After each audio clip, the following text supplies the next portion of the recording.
Life Stories. Well, hello, everybody. Wherever you are, whatever nation you're in, it's a pleasure to be bringing my life story. First time I've ever done this online, so it's new for me as well. I'm a bit nervous, I must admit. But I just feel that there are people within the sound of my voice tonight, and you've lost all hope in your situation. You feel like your back's up against the wall. You feel like you're in a corner and there's no way out. But I'm going to bring you a message of hope in your hopelessness and despair. Jesus wants to bring you hope in your hopelessness. He is the answer for your situation. You know, when I was a teenager, I remember I've got a very vivid memory of going to a rifle club. I was crazy about shooting. I would shoot anything that moved.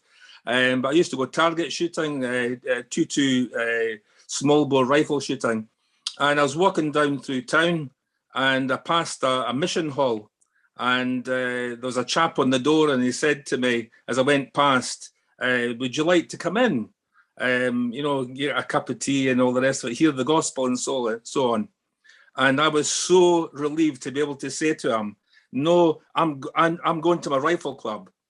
And he said to me, and I'll never forget it, as long as you know where you're going. And that sentence stuck with me to this very day, that one sentence. And I want to ask you tonight, do you know where you're going? Do you know when you're going to spend eternity? I know that when I draw my last breath on earth, I'll draw my next in the presence of God. What about you? If you were to die tonight, where would you go and spend eternity? My story is very much about life and death, death and life. And so that is a sort of common theme that runs right through. And at the end, I'm going to give you an opportunity how you can know the saving power of Jesus Christ in your life that I have experienced. You can experience exactly what I have. You can experience the transforming power of Jesus Christ in your life. And I'm going to pray with you at the end, and you can join in that prayer. You know, Jesus went into the synagogue in Nazareth, the Jewish church, and he read from the Old Testament, Isaiah 61, chapter 61. And he said, the Spirit of the Sovereign Lord is upon me, for the Lord has anointed me to preach good news to the poor. He has sent me to bind up the brokenhearted, to set the captives at liberty, to open prison doors to those who are bound. And you know, although I was a policeman in Edinburgh City and I locked people up, locked lots of people up for different crimes, and yet I was a prisoner. I was in a prison cell myself. And maybe that's your situation tonight. Maybe that you're in a prison cell. Maybe you're in a prison house. Maybe you're a prisoner and a captive to different things. You know, I was very successful. I had qualifications, I had friends, I had money, I had absolutely everything that anybody could need. I had job prospects for the future. I was told that I'd probably make sergeant or inspector. But you know, there was something very much inside of me. I was dead inside. I was really dead inside. But Jesus Christ made me alive. He brought me to life. I had been physically and verbally abused for years, not sexually, but verbally and physically abused for years. And it had broken me inside. Something inside me had broken. But I had, because of that, I had the most incredible anger and an explosive anger. And I vowed that if anybody so much as touched me, it would be the last thing they did. And so I was always fighting. And but I was also drinking from the age of 12. And I'm talking about every kind of spirits, tumbler loads of it. I was out of my mind on a whole cocktail of alcohol at the age of 12. And I loved the effect of it, but I loved it because it deadened. It was almost like self medication. It sort of killed the feelings inside that I felt, and so I drank heavily for years, and so I had this problem with fighting. And when I was 16, I found myself in the sheriff court in Edinburgh on an assault charge because, yes, the person had attacked me, but I tried to kill them. And if I hadn't been dragged off the person, I would have killed them. It was murder that was in my heart. And the person got taken away to hospital unconscious, and I ended up on an assault charge. And it was by the grace of God that I still managed to get into the police, because it was in the police force that Jesus was going to really get through to me. And he wanted me in the police force to go through various experiences. And I was bound over to keep the peace. And I was told, if you get in another fight, if you get into bother, you'll be done for that and for this. So keep your nose clean. Well, it didn't stop me fighting. And I was still in fights. And a very funny story. Well, it's quite funny, really. One of my school friends that I still see to this day, I've known him since I was 5 years old, my friend Jim. He tells the story of the great hit and run. I didn't actually hit somebody and run, but he calls it the hit and run. And I had asked this girl out in my hometown, and for some odd reason, a guy who turned out to be the junior Scottish boxing champion challenged me to a fight. It might have been his girlfriend, I don't know. But he took the hump, and so I was challenged to come to a certain place called the Square and have it out with him. And I just thought, well, he's just going to wipe the floor with me. So I came up in my friend's car. I must have been about 17 years old. And all this guy and all his friends were around him, ready for the fight. And I just jumped out the car, crossed the road, and I thought to myself, well, that my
Life Stories.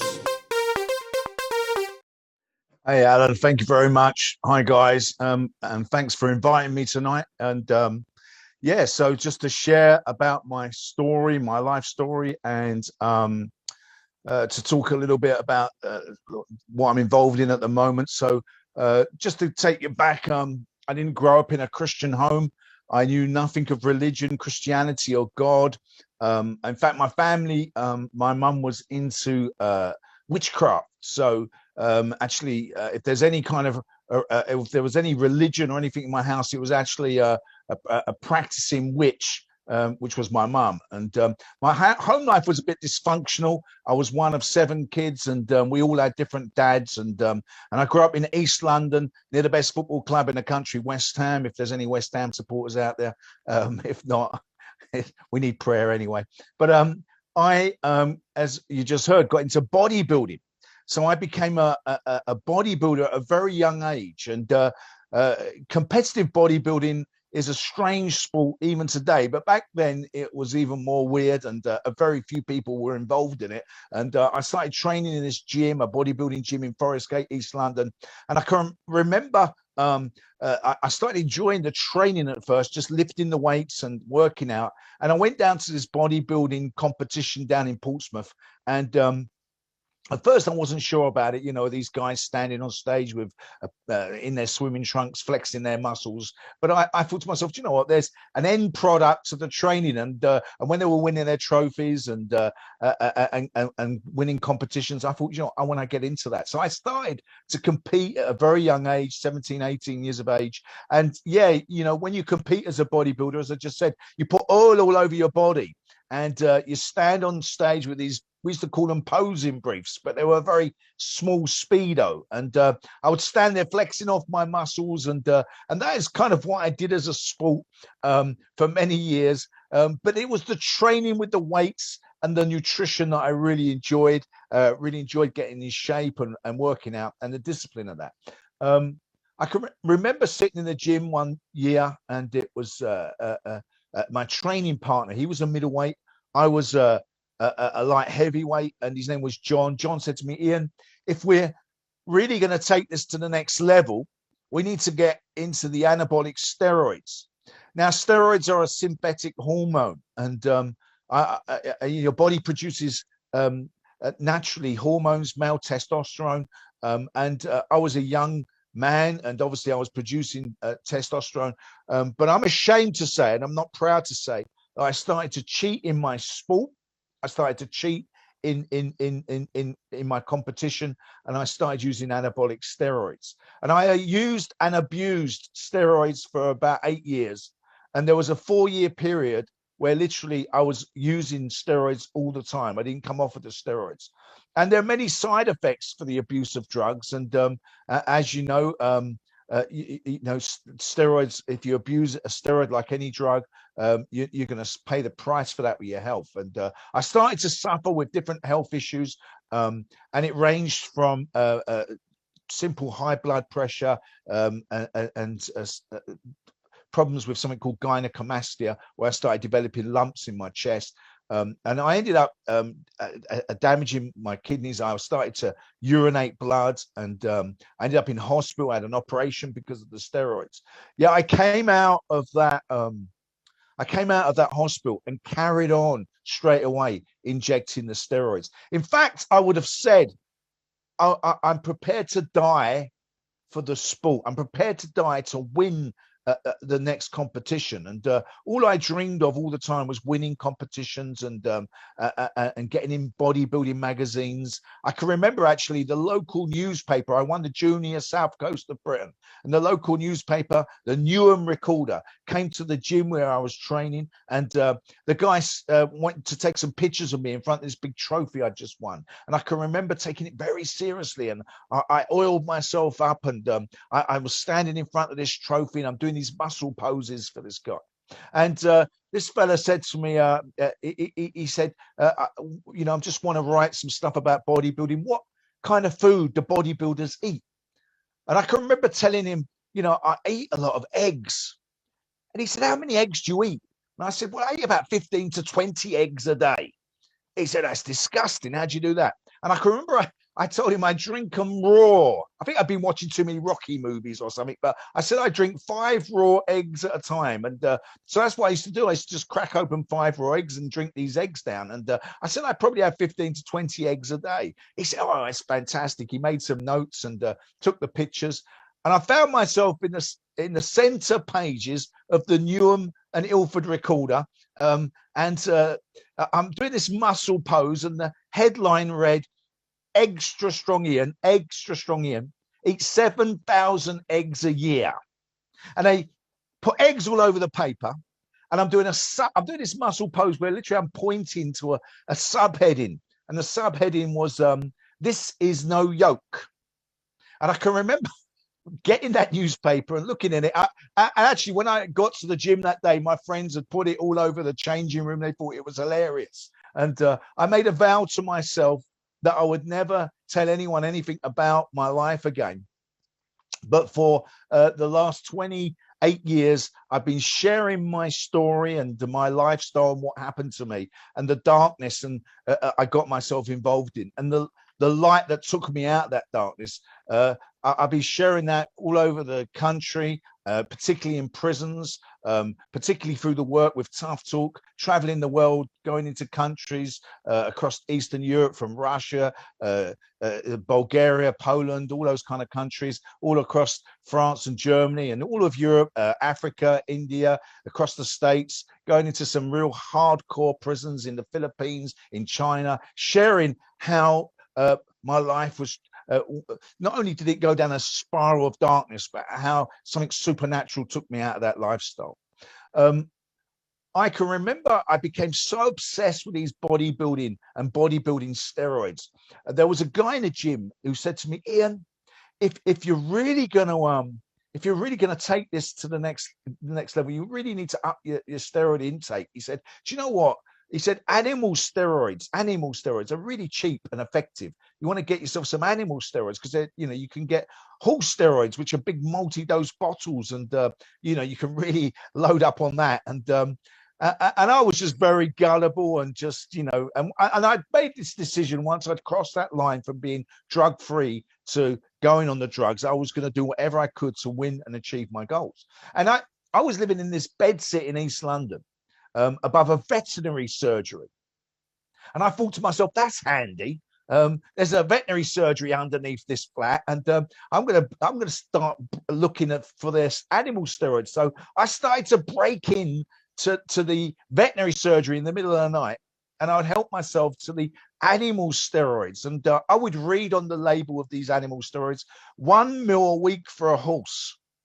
1 mil a week for a horse, and I would use 5 to 10 mils a day on myself. I never won the Mr. Universe, but I won the Grand National twice.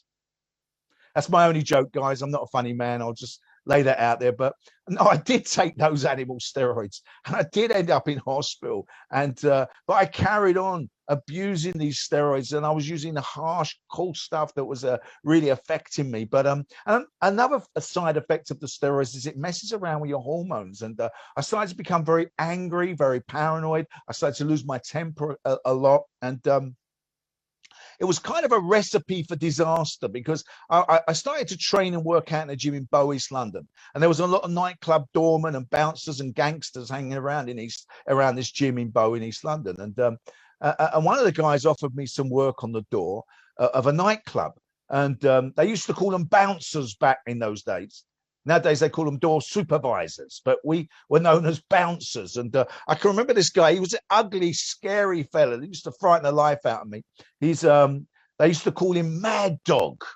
And Mad Dog had a scar down his face, a chewed up ear and no tooth. And but he said to me, "Here, son," he said, "come here." He said, "Do you want to work with me on the door tonight? I've been let down and I need someone to fill in." And I can remember looking at this guy, and actually, I remember thinking, what if I end up looking like you, But he said, "I'll give you double the money, son. Come to work with me and help me out tonight." And I did. I went to work with this fella, Mad Dog. He took me to a pub, a boozer in the Roman Road, East London.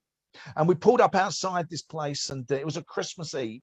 And I didn't realize he was giving everyone double money because it was Christmas Eve. But anyway, that was what I was on for the night. And he said, "Here," he looked at me. I think he felt sorry for me. He said, "Here, stick this in your jacket. You might need it." And he pulled out from his car seat like a little rounder's bat, like a little truncheon, homemade with a load of black gaffer tape over it. And he said, "Stick that in your coat." I remember putting it in my jacket and thinking, what have I got myself into? And he said, "Here, son, I'm going to introduce you to your colleagues." He said, "These are the guys you're working with." He said, "Ian," he said, "this is Dave the Bus." I'm looking at this massive fella, Dave the Bus, and he said, "This one's One-Eyed Mark." And I can remember I worked for the next months and years with these characters that had come straight out of a movie set, really, and strange fellas. You see, you've got to realize back in those days, door work, bouncing work wasn't regulated by any authority. It was, since 2000, the SIA, the Security Industry Authority, regulates the industry. So you have to have a license to work as a door supervisor, and you get employed and you pay tax and all that. But in these days, back in the 80s and 90s, it wasn't like that. It was all kind of gangs that were running the clubs and the bars, and real kind of crazy fellas that were involved in this world and this lifestyle. And I got myself sucked into this. So it was a recipe for disaster for me, because I'm training and taking these anabolic steroids. And now I'm working in the clubs and the pubs, getting involved with these guys. And they started to invite me to get involved in more and more activities that were wrong. And I started to sink into a real spiral of everything I started to do was wrong, and it was out of order. And I'm not proud of any of this. When I was a young man, I just wanted to be an athlete. I just wanted to win competitions. But as the years were going on, I started to lose the capacity to love and be loved. I became very angry. I became very agitated, depressed, and there was a lot of fear and paranoia.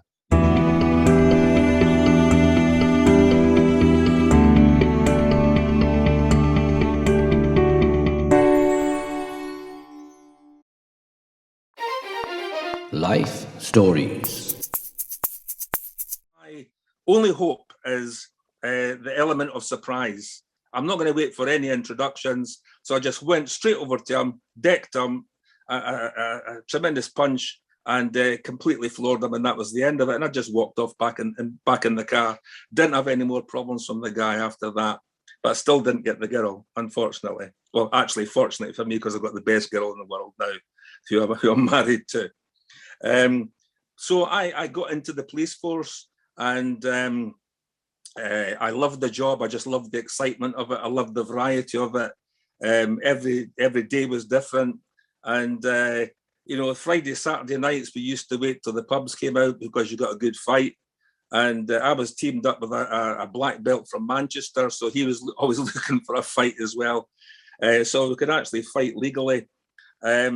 But I trusted nobody as a policeman at all. Absolutely trusted nobody. And but God got through to me through death experiences. And I found myself, it was uncanny really, because I found myself time and time again down at the city mortuary. And as part of a policeman's job, sudden deaths, suicides, and so on. But I found I was first on the scene of a murder on South Bridge. It was a top flat on South Bridge in Edinburgh. And I was first on the scene about 4 o'clock in the morning. I entered a flat through suspicious circumstances, and I found a guy tied up with wire, electrical cable, and had been tortured to death with a hammer, as it turned out. So it was pretty messy. And yet that never really bothered me. I went home after the night shift and just went to sleep, and that was fine. And they caught the guys about a week later. And then the BBC, which you'll all know about, in their infinite wisdom, was doing a documentary. It was called the Man Alive documentary. It's now called Horizon. But they were doing a program on death. And my sergeant said, "Stuart, you're volunteered for it. Get down the mortuary again." And I said, "Oh, Sarge, do I have to do, what a waste of time, do I have to do that?" He says, "Get down the mortuary." He says, "You're on it." So here I was, down the mortuary, city mortuary, and they showed us all different scenarios, decomposed bodies, and even a 3-month-old decomposed body didn't particularly bother me. But, on that program, and I had to speak to the cameras, and I just said, looking as hard as nails, you don't let it bother you. You don't get emotionally involved. You keep yourself apart from it. But I remember seeing a young man my age who had committed suicide. And I remember the thoughts going through my mind. Did they not have anything to live for? Did they not have anybody to turn to? Why did they do that? And I could not get this young man out of my head. And it really got through to me. And then I thought, well, where's that person gone? Is there a heaven and a hell? Is there a life after death? If there's a heaven and a hell, I'm going to hell for sure, because, you know, I'm a sinner up to the eyeballs. And I just want to say that a thought I've had is that there are people out there, and you've been contemplating suicide. You've been tormented with thoughts of suicide. You've maybe not even attempted suicide. But let me tell you that Jesus wants to get hold of your life and give you a life worth living. He says, I have come that you might have life, that you may have life and have it to the full. He wants to give you life abundantly. He wants to give you a life worth living. You know, I thought I was living, but I was dead. He has given me a life worth living, and you can have that too. And I'm going to pray with you at the end, and you can receive that. And so, as I said, I found myself confronted with death time and time again. And every time I would think, where's that person gone? Is there a life after death? What about me? I know, you know, and it would come right back to myself, and God would confront me with my eternal destiny. But it also showed me in the police the absolute uncertainty of life. You know, I saw the worst side of life on the streets. And as I say, I had everything. I was successful. I had everything you could wish for. But it showed me that you can lose everything just like that. And there are people listening to my voice tonight, and you are in financial mess and meltdown. But Jesus wants to be your security. He wants to be your security in your life. Your money, our possessions are not our security. You can't take it with you. Jesus is my security, and it can be yours as well. So then in my heart was a longing for something else, a longing for love, true love, a longing for someone I could really trust in. And this was the Holy Spirit working in me over months. And my mother, I had a praying mother who had tried to share the gospel with me. And I remember, and it's through my mother's prayers that not only I came to Christ, but every one of my family, one after the other. And so my mother would try to share the gospel with me, and I would get really angry. And I would say to her, you know, I'll tell you where you can stick it. I don't want your history lesson from 2,000 years ago. What does a man dying on a cross 2,000 years ago have to do with me in the 20th century? And I just couldn't understand it. And I didn't realize at the time, but Jesus took my rap on the cross. He paid the price, the fine for all my sin. He took all the rottenness, the addiction, the abuse of my life, all the anger, all the wretchedness of my life, and yours upon the cross, upon himself on the cross. And then he rose again from the dead. And if we receive it, we no longer have to carry it anymore. He took it so that we no longer have to carry it. He took all our sin and our sorrow and our sickness and our pain so that we don't have to carry it anymore.